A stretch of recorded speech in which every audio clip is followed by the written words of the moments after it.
thank you very much for coming here. Tonight is really an international event, and it's the way that we wanted it to be. There are people here from across the world. Last that I looked, that was about 15 different countries. Taiwan, we have folks from Cameroon, we have the ambassador from Benin, we have Mr. Andy Wigmore from Belize. We have folks from Ireland. We have special guests that are here from Taiwan. Neil, you're welcome. Glad to have them all here. But there's a group of people here that I have spent the last 2 years with that are very important to this evening. And they're my cousins and my friends from the United Kingdom. This man to the left of me is Aaron Banks. Aaron Banks was the chairman of Leave.eu. He's a believer in what he did. He put his own financial resources behind it. And if it wasn't for him, none of us would be in this room. Thank you, Aaron. The head of communications, also from Belize, Andy Wigmore. Andy Wigmore has... I would like to say something about Andy. Andy has just been appointed as special counsel to Belize, ambassador. Okay, I totally botched that. He has a very important job from Belize.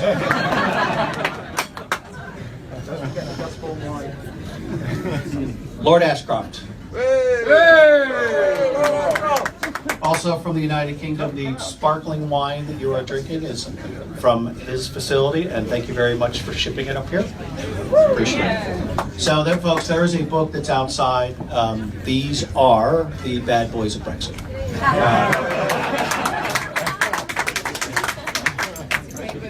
So we have, I have a couple of things I want to say. I know everybody wants to hear Nigel speak, and we're definitely going to do that.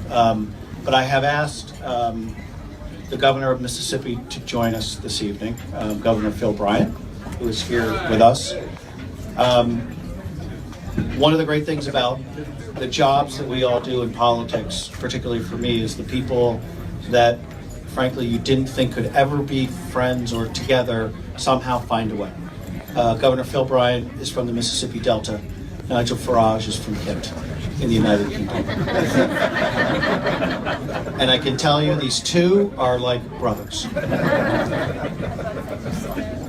So, with that, Governor Phil Bryant, two-term governor from the state of Mississippi. I know that your lovely wife is here tonight, the First Lady of Mississippi. Your daughter is also here. And we're very grateful to have you, Governor, here tonight. And I'm going to turn the stage over to you.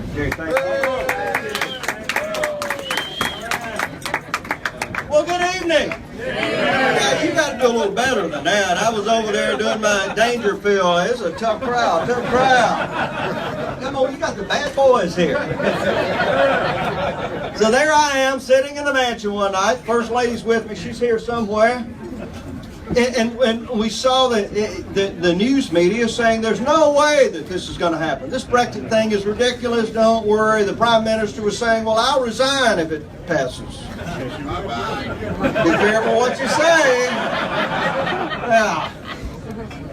Later on that evening, as we watched the returns come in, and sure enough, it happened. People of Great Britain, and I remind all of my friends here with the BBC, there's a reason they call it Great Britain. It's going to be great again. Yeah. So as I watched that, I turned to her and I said, that was Trump's first victory. And of course, as she normally does, she says, are you crazy? No, watch. This is that movement. This is something that the pollsters and the media and our friends on the left just can't understand. They have no idea. It's sort of like me getting elected governor. How in the world did that happen? Now it begins. So my staff and the guys from breakfast were at the Republican National Convention, and somehow they ran into each other in a restaurant, also known as a bar. And very early in the morning. as they were waiting for their plane. So they came back. I was sleeping because I had to work. You know what they do? They put the old man to bed and then they go out and play. So they came in and said, look, we met these great guys, Nigel Farage and his staff and Andy and all of them. And you know, of course, they had to have an American lawyer to go over there and figure that out. Put all the final points on it. But I said, well, look, invite them to Mississippi. They said, we did. So the next day, the letter went out. And then at the same time, I'm inviting Donald Trump. So here's what I thought. We just get both of them together in the same room. I got a twofer. Oh yeah, and we're going to make this happen. I go on the plane with Donald Trump and I said, guess what? He said, well, I got Nigel Farage, and he said, great, I want to see him. Will you speak tonight? And I said, oh sure he will. I don't know, let me check with him. Yeah, I'm not sure Nigel's up for that. So we're backstage, and I won't take too much time because you want to hear from Nigel, but I'm back there, and Donald Trump has said, here's where I'm going to introduce him. He called the speechwriter into the green room. I'm standing there. He's put right there. That's when I want Nigel to come on. We go to on the stage. I introduce him, and I'm not sure where Nigel's at. I forgot to exactly find out, or maybe even tell him that he was going to speak. So I'm on the phone with my staff saying, find Nigel, and oh, by the way, tell him he needs to come up here real quick because Donald Trump's about to introduce him. He came running in, literally, and I said, get ready, he's going to introduce you. And he said, I heard that, but I don't believe it. About that time, he said, and my friend Nigel Farage. If you see what the video, I sort of gently put my hand on his back and motioned him forward. Go! And he nailed it. Wow. Look, when you can get 10,000 Mississippians in one room, and they were drinking the Kool-Aid, licking the jar. They were fired up. This man had spoke their language. They understood what he was talking about. A great movement that we saw. Then closely after that was the idea that we were going to elect a man as president of the United States that indeed was going to make America great again. He touched that nerve, that feeling that we all have of hope and pride. Is there anything wrong with being proud of your country and hoping that it will be great? Somehow people have gotten us to believe that's a nefarious motive. What this man has done is show that you can believe in your country, you can do great things, you can encourage them. And if you work hard enough, if you're in the right time at the right place, if you're dedicated, you're pure of heart, you can help change the world. And my friend Nigel Farage and Donald Trump did just that. Welcome to Washington. Let's go find the president and pay him in. Thank you, Governor Bryant. So Nigel Farage, 2 years ago, I was in Westminster on business, and I was approached by an Englishman who said he was from Belize, an insurance man who said he was from South Africa, and another guy who they called Happy Hippie. And they said, Jerry, we have this referendum here in the UK, and we would like you to help us navigate how to run a referendum. Now, in the United States, we do a lot of these. We have a lot of referendums. In the United Kingdom, they do once every 20 years, Nigel? Once every 20 years. Aaron Banks said to me, Jerry, if you take this position, your life will be forever changed. And he is absolutely right. So let me tell you a couple of things about Nigel Farage. First of all, he was a nominee for Time Magazine Man of the Year. He has worked tirelessly for 25 years for one goal, and that is to dissolve the European Union. Now keep in mind, this is a man who is a member of the European Parliament. He is working to dissolve his paid position. But he did it. And before June 23rd in America, I doubt very much an American knew Brexit. They probably thought it was some form of dance. And Farage might have been a French car. But there are two words now that roll off Americans' tongues: Brexit and Farage. And so, ladies and gentlemen, I would like to introduce to you a good friend of mine and one of the most devoted politicians that I have ever been around, Nigel Farage. Well, Jerry, thank you. I was asked by a couple of media organisations, what was the mood like at this party this evening? I said, well, it was a bit of a mixture between joy and disbelief. There is still a level of disbelief, still 7 months later, that we actually won with Brexit. There's still, amongst campaigners, disbelief that Trump has won. And it's time now, please, to end that disbelief and to say, we did it!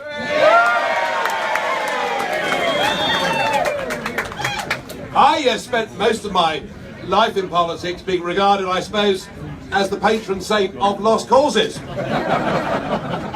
Having to spend several hours every day drowning my sorrows with English pints of beer, because that's all I ever did, if you read the British press. But I really believe this. Through most of my life, what happens in America in terms of social trends or developments, we follow 4 or 5 years later. America is the leader.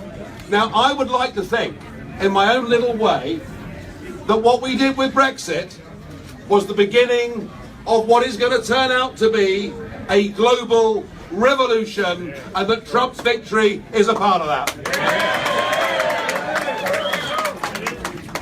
Now, I went to the Republican convention, as Phil mentioned, really for a bit of R&R, just to sort of get away from things. And the absolute truth of the story is that we'd been at the night of the Trump speech, and we'd been out to a bar afterwards to have drinks and a couple of ribs or whatever it was.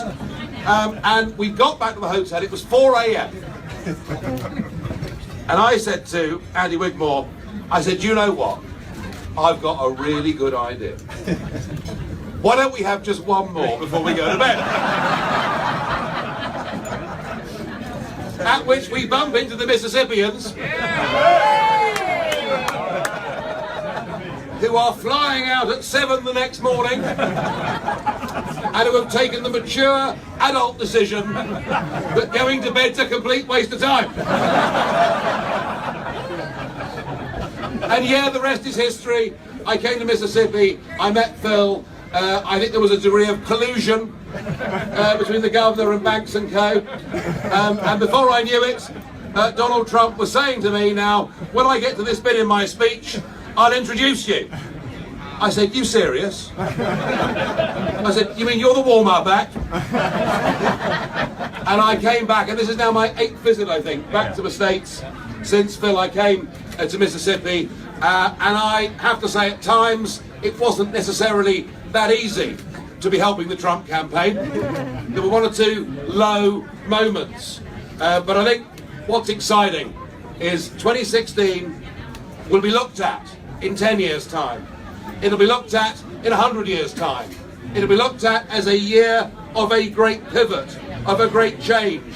A year when nation-state democracy reasserted itself. A year when proper, decent values reasserted themselves. And I think through 2017, much of this revolution will continue across much of what is left of Mr. Juncker's European Union.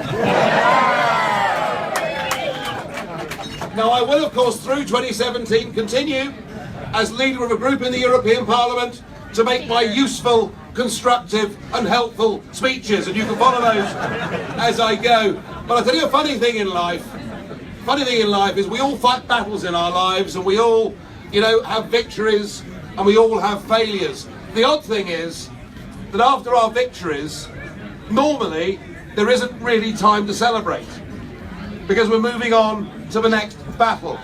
And what we've got tonight and what we've got tomorrow is actually a chance to reflect, is actually a chance to celebrate those amazing victories of 2016. And I agree with Trump.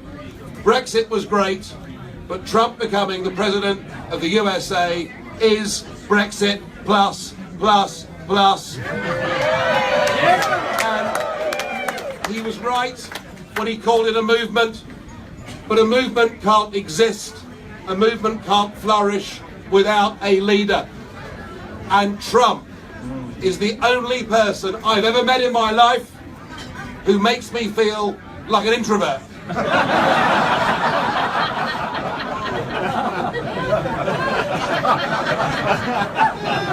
He is a larger-than-life personality.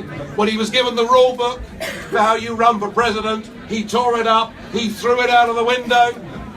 And I guess when I look back in years to come, perhaps the greatest joy of 2016 was that realization as state after state in the Midwest went red, just to see the faces of those CNN presenters forever.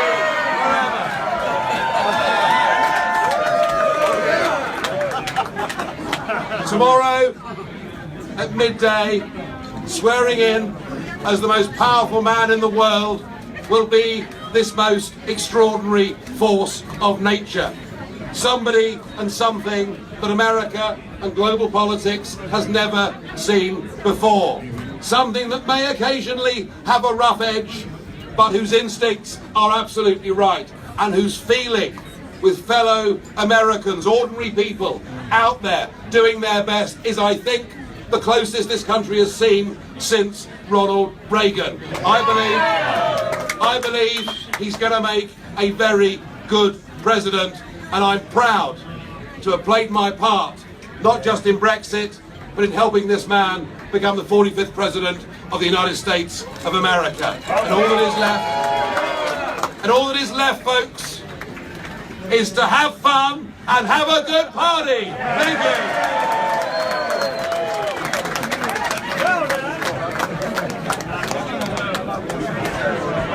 Once again, thank you very much. Enjoy the rest of the evening.